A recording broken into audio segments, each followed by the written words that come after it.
Hello guys, in this video I'm gonna show you how to add relationship status on Facebook.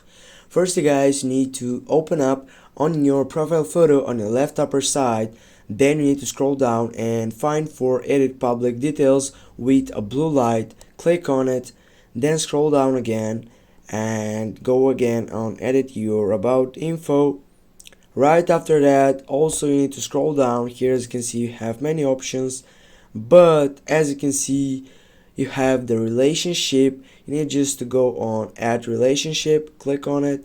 Now you need to choose if you want this to be on public or just your friends or maybe just you. I will go with public, and now I'm gonna go with relationship status. Now also I have here a lot of options.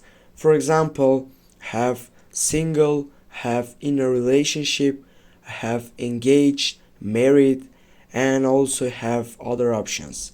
I will go with the second option because I'm single right now. I will go save. And here we go guys, now you know how to add relationship status on Facebook. Thanks for watching, don't forget to hit that like and share the video. See you soon guys.